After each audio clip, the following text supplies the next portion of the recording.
one of my all-time favorite matches was a live event match I had with Shelton Benjamin in Tupelo, Mississippi. Mississippi's another place I'm not crazy about, especially Tupelo. But Pascagoula for me, but yeah, people will hate me, but that's okay. I love you, hate. And Shelton also claims it as one of his favorite matches. Okay. So that's an honor for me because Shelton's had some amazing matches in his career. And for my match with him in Tupelo, Mississippi to be one of his all-time favorite matches, and it was a live event match.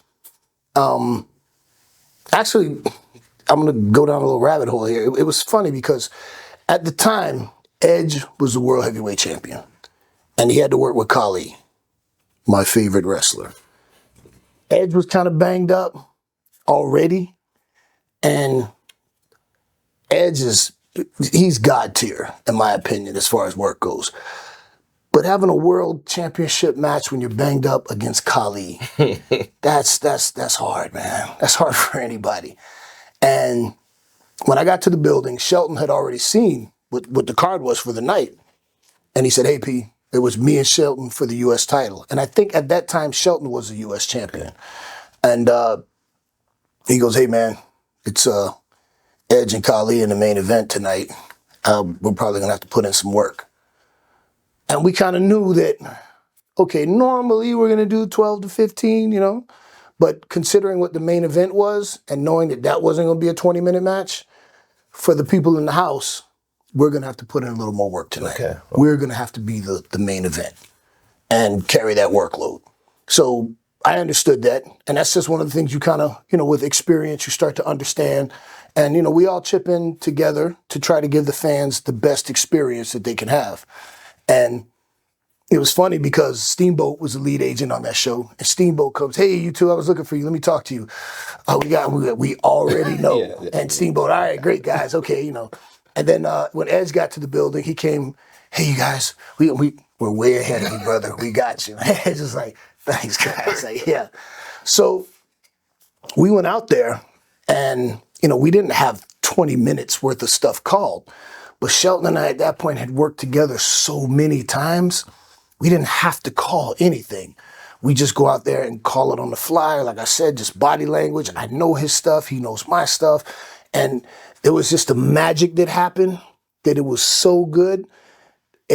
I wish that was a televised match because it was an amazing match.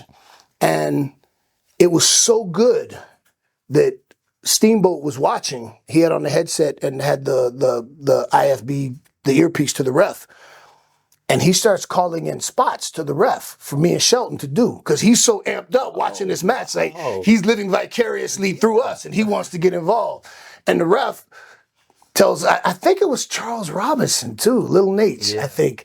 And he gives us a spot. We're like, man, fuck off, man. No. Steamboat sent that in. Like, not me. Like, what are you? And I remember me and Shelton just smiled at each other because Steamboat's calling in plays now. Yeah. This is Steamboat, Yeah. And now we're getting Steamboat spots in that he's calling for us, Dude, I think we went 25 minutes. Wow. And me and Shelton both laughed because that was at a time when we were both in tremendous shape. Like, we didn't get blown up. But when we finished, we put our heart and souls into that match. We worked so hard that when we were done, we were both heaving. We were blown up, But I was proud of it because of where we were. And then when we finished, I'm pretty sure Shelton retained. I'm pretty sure. And when we finished, we came to the back and, Steamboat was hugging us and he was happy. And he goes, oh, man, I hope you guys didn't mind. We were laughing because, like, man, we were cussing out Charlie. Hell no, we laughing about it. Edge came over, thanks, guys. Thanks. And I feel very confident that, because I know Edge and Khali didn't go a long time, but I feel very confident that in that situation, the people who bought a ticket that night didn't feel like they got ripped off, like they didn't get a main event, because that night me and Shelton were the main event. And if you had told us, hey, we need that again for the pay-per-view, we were dialed in, man. Right. We could do that on any night of the week. Does that tape exist? Do we? Somewhere in the WWE live event files, somewhere, some way. We never saw that match again. Oh, okay. I don't know. I remember it, and I remember everybody popping for it. And when the boys in the back give you an ovation, when the workers who you respect come over and go, yo, that was good, man. When legends like Steamboat go, God damn, that was great. You know, when Edge comes over and goes, thanks, guys. You know, those are moments where nah, I showed my ass tonight. Yeah, yeah. So Did either of you guys smile once Charles Robinson let you know that the play was coming? we both smiled. You We were did? smiled. Okay. It was coming from Steamboat. At this point, we were like, oh, yeah, all right, yeah. You know, he's so excited by this match he's in, you know, so we were like, yeah, all right, yeah, run it, baby, run it. Right, yeah.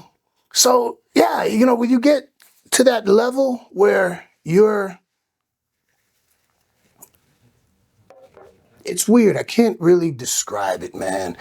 If you're a creative person and you've created with someone else before, and you have that person where you have a creative relationship with, like, you know, songwriting teams, they get together and, you know, make hits or it's weird because in pro wrestling it's creative, but there's a physicality involved too.